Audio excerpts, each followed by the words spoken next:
दोस्तों, Eden gardens में भारत और दक्षिण अफ्रीका के बीच खेले जा रहे पहले टेस्ट मैच ने पहले ही दिन ऐसा तूफान मचा दिया कि पूरे क्रिकेट जगत की नजरें इस मुकाबले पर टिक गईं। जहां साउथ अफ्रीका ने तेज शुरुआत की थी, वहीं भारतीय गेंदबाज खासकर जसप्रीत बुमराह ने मैच को पलटकर रख दिया। सिर्फ 159 पर मेहमान टीम को ऑन आउट करने के बाद भारत ने भी बल्लेबाजी में संभलकर कदम बढ़ाए। आज का पूरा दिन उतार चढ़ाव, रोमांच और भारत की जबरदस्त गेंदबाजी से भरा रहा। जी हाँ, इस वीडियो में हम आपको आज के खेल का पूरा हाइलाइट्स बताएंगे, तो वीडियो को अंत तक जरूर देखें। और अगर टीम इंडिया के फैन हो तो वीडियो को एक लाइक जरूर करें। इस वीडियो का लाइक टारगेट है 1000 लाइक्स। दोस्तों, भारतीय टीम और दक्षिण अफ्रीका के बीच पहला टेस्ट मैच कोलकाता के ऐतिहासिक ईडन गार्डन्स मैदान में खेला जा रहा है।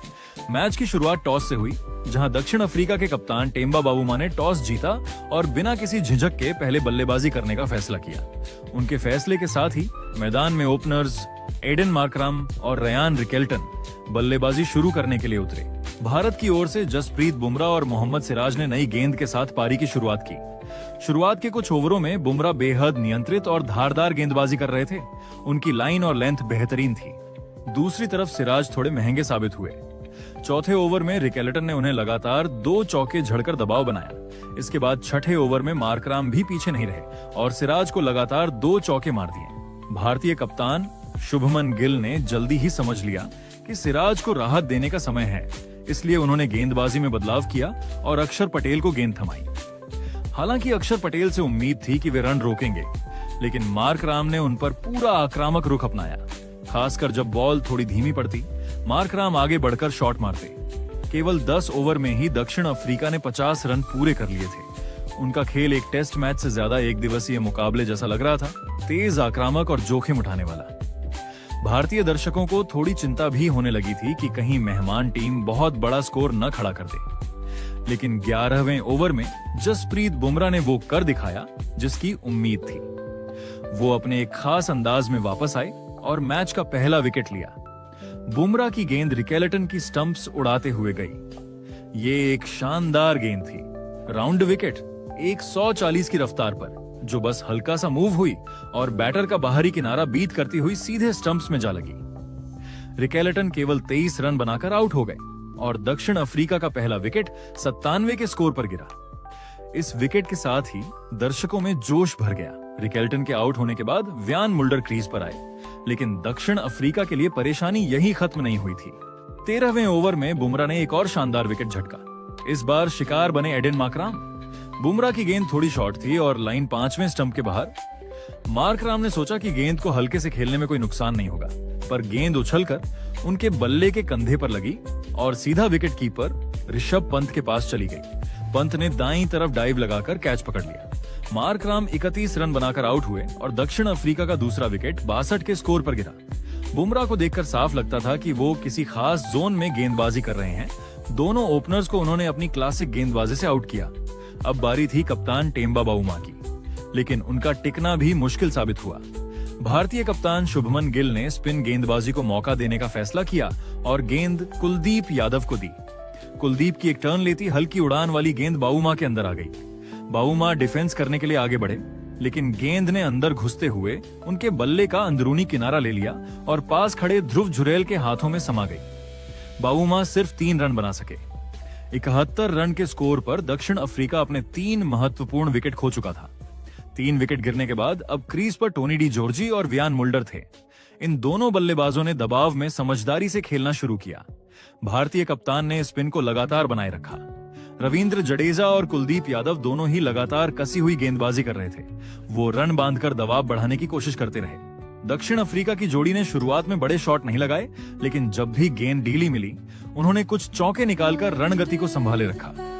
जब पारी 25वें ओवर में पहुंची, दक्षिण अफ्रीका ने 100 रन पूरे कर लिए। रणगति अच्छी थी, लेकिन विकेट गंवाना उन्हें महंगा पड़ सकता था। इसी बीच भारतीय कप्तान ने वॉशिंगटन सुंदर को भी गेंदबाजी पर लगाया, ताकि एक अलग एंगल से विकेट निकालने की कोशिश हो। सुंदर ने अपनी लाइन लेंथ से अच्छी गेंदबाजी की, बल्लेबाजों को बांधकर रखा, लेकिन वो भी विकेट हासिल नहीं कर पाए। दूसरी ओर डी जॉर्जी और मुल्डर दोनों बेहद धैर्य के साथ खेल रहे थे। वो समझ चुके थे कि शुरुआती झटकों के बाद उन्हें पारी को लंबे समय तक संभालना पड़ेगा। भारतीय गेंदबाजों ने भी प्रयास में कोई कमी नहीं छोड़ी। फील्डिंग भी टाइट थी, शॉट्स पर रोक लगी हुई थी, लेकिन दक्षिण अफ्रीका की यह जोड़ी धीरे धीरे खुद को सेट करती जा रही थी। जब तक लंच ब्रेक का समय आया, दक्षिण अफ्रीका का और कोई विकेट नहीं गिरा। सत्र के अंत तक उनकी पारी 3 विकेट पर 105 रन पर थी। डी जॉर्जी 15 रन बनाकर नाबाद थे और मुल्डर 22 रन बनाकर डटे हुए थे। शुरुआती झटकों के बाद दक्षिण अफ्रीका ने स्थिति को संभाल लिया था और अब ये जोड़ी लंच के बाद क्या करती है, यही देखने वाली बात होगी। लंच ब्रेक के बाद जब तीसरा सत्र शुरू हुआ, भारतीय टीम नई ऊर्जा के साथ मैदान पर उतरी। पिच अब थोड़ी धीमी होती दिख रही थी और भारतीय गेंदबाज, खासकर स्पिनर, सत्र शुरू होते ही दबाव बनाने लगे। तीसरे सत्र के सिर्फ तीसरे ओवर में ही भारत को वो सफलता मिल गई जिसकी तलाश थी। गेंद थी कुलदीप यादव के हाथों में, जो पहले ही शानदार लाइन और लेंथ पर गेंदबाजी कर रहे थे। इस ओवर की एक गेंद पर व्यान मुल्डर ने रिवर्स स्वीप खेलने की कोशिश की। वो शॉट कभी कभी बहुत कारगर होता है, लेकिन ये एक जोखिम भरा शॉट है और मुल्डर इस बार चूक गए। कुलदीप ने ओवर द विकेट गेंद डाली, जो पिच पर गिरते ही अंदर की ओर मुड़ गई। मुल्डर ने बल्ला घुमाया तो गेंद बल्ले से दूर निकलकर सीधे उनके पैड पर जा लगी। गेंद बिल्कुल मिडिल स्टंप की लाइन में लग रही थी। भारतीय खिलाड़ियों ने जोरदार अपील कर दी और अंपायर ने उंगली उठा दी। मुल्डर को लगा कि शायद गेंद पैड पर लगने से पहले बल्ले से लगी हो या शायद गेंद स्टंप मिस कर जाए, इसलिए उन्होंने रिव्यू ले लिया। रिव्यू लेने के लिए टाइमर भी लगभग खत्म होने वाला था, लेकिन उन्होंने किसी तरह टाइम रहते DRS ले लिया। लेकिन रिव्यू में साफ पता चला कि गेंद सीधे मिडिल स्टंप पर जा रही थी, यानी फैसला बिल्कुल सही था। दक्षिण अफ्रीका का रिव्यू भी बेकार गया और मुल्डर 24 रन बनाकर आउट हो गए। यही नहीं, 120 के स्कोर पर टीम अपना चौथा विकेट खो चुकी थी। मुल्डर के आउट होने के बाद अब जिम्मेदारी टोनी डी जॉर्जी पर थी, जो कुछ देर से अच्छी तरह टिके हुए थे, लेकिन भारतीय गेंदबाजी अटैक अलग ही लय में था। कुलदीप के बाद एक बार फिर बुमराह को गेंदबाजी पर लाया गया। उन्होंने आते ही डी जॉर्जी पर दबाव डालना शुरू कर दिया। बुमराह की गेंदें कभी अंदर आती, कभी बाहर जाती और बल्लेबाज को असमंजस में डाल देती, और फिर वही हुआ जिसकी हर भारतीय दर्शक उम्मीद कर रहा था। बुमराह की एक गेंद थोड़ी नीची रह गई, यानी पिच पर गिरकर कम उछली। गेंद राउंड विकेट डाली गई थी और हल्का सा अंदर की ओर कट करती हुई आई। डी जॉर्जी गेंद को पढ़ ही नहीं पाए और गेंद सीधे उनके पैड पर जा लगी। अंपायर ने LBW दे दिया। डी जॉर्जी ने भी रिव्यू लिया, लेकिन बॉल ट्रैकिंग में दिखा कि गेंद ऑफ स्टंप पर लगते हुए सीधे मिडिल स्टंप पर जा रही थी, यानी वो पूरी तरह फंस चुके थे। 24 रन बनाने के बाद वो भी पवेलियन लौट गए और बुमराह का ये तीसरा विकेट था। बुमराह के चेहरे पर आत्मविश्वास साफ झलक रहा था। उन्हें पता था कि वो आज खास प्रदर्शन करने वाले हैं। अब स्कोर हो चुका था 120 पर 5 विकेट। दक्षिण अफ्रीका की आधी टीम पवेलियन में थी और अभी भी काफी ओवर बाकी थे। ऐसे समय पर बल्लेबाजी करने आए विकेटकीपर काइल वेरेन और युवा बल्लेबाज ट्रिस्टन स्टब्स, दोनों ने स्थिति को समझते हुए शुरुआत में बेहद सतर्क होकर बल्लेबाजी करने का फैसला किया। भारतीय गेंदबाज लगातार दबाव बनाए हुए थे। रन बहुत मुश्किल से आ रहे थे। चौके लगभग बंद हो गए थे और बल्लेबाजों से एक एक रन के लिए जूझ रहे थे। सिराज, जो अपने पहले स्पेल में थोड़ा महंगे साबित हुए थे, अब अपने दूसरे स्पेल में बिल्कुल नए आगाज के साथ लौटे। उनकी गेंदें रिवर्स स्विंग होना शुरू हो गई थीं।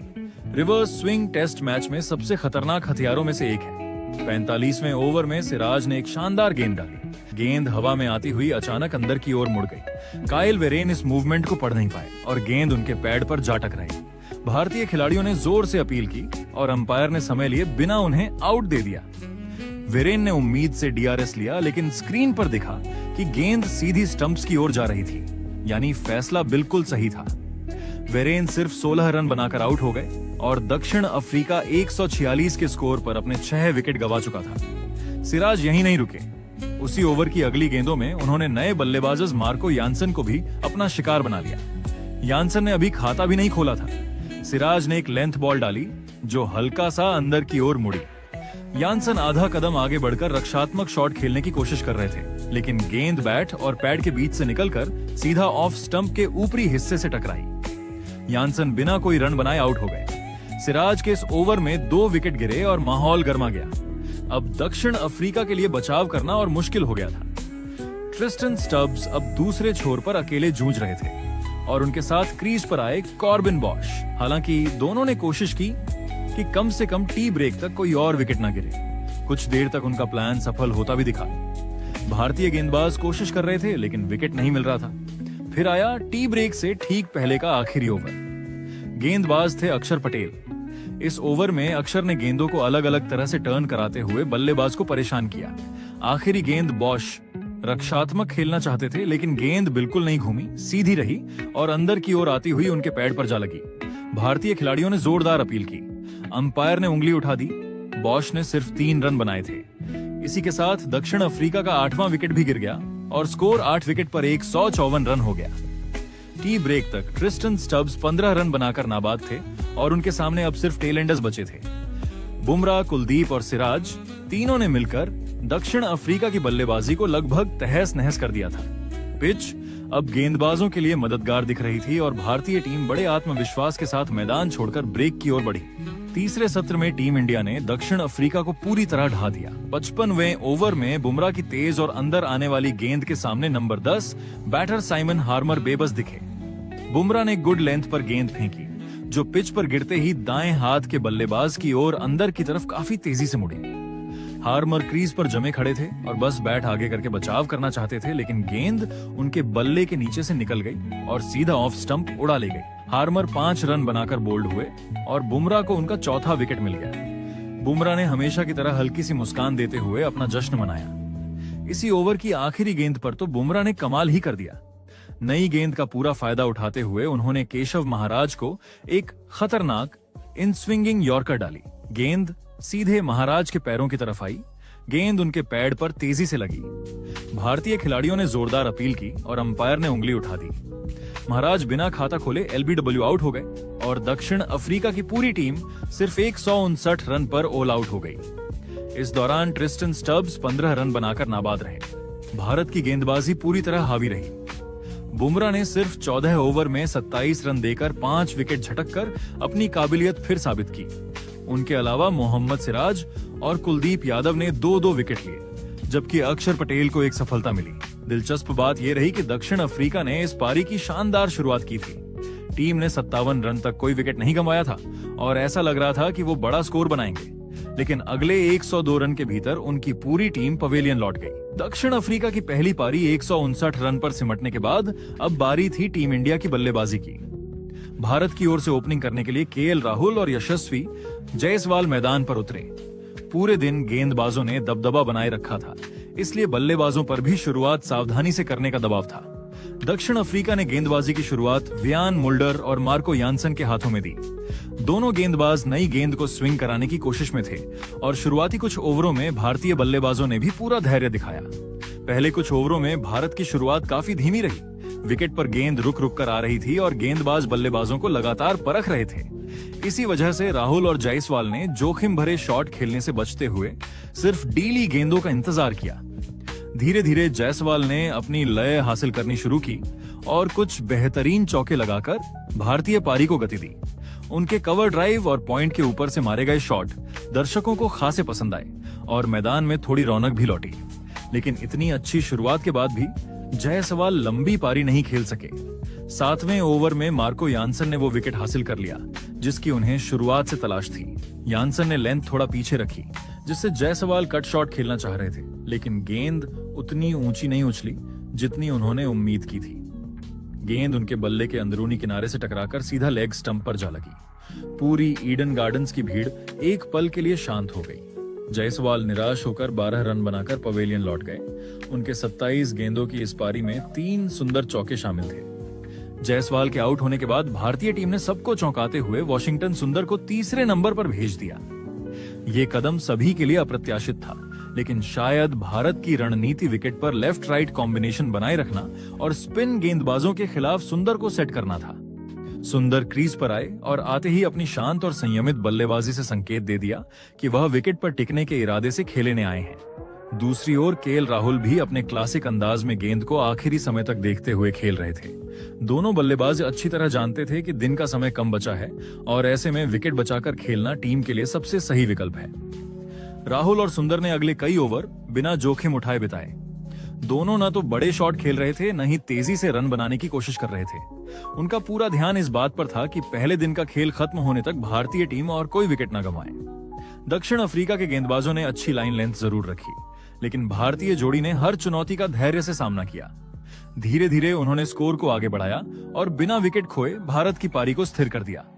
पहले दिन का खेल खत्म होने तक भारत ने एक विकेट पर 37 रन बना लिए थे। KL राहुल 13 रन और वॉशिंगटन सुंदर 6 रन बनाकर नाबाद रहे। पहले दिन का अंत भारत के लिए सकारात्मक रहा। गेंदबाजों ने पूरी तरह मैच पर पकड़ बनाई और बल्लेबाजों ने दिन के आखिरी सत्र में समझदारी दिखाते हुए विकेट बचाए रखा। दोस्तों, आप टीम इंडिया के आज के प्रदर्शन को 10 में से कितने नंबर दोगे? कमेंट जरूर करें।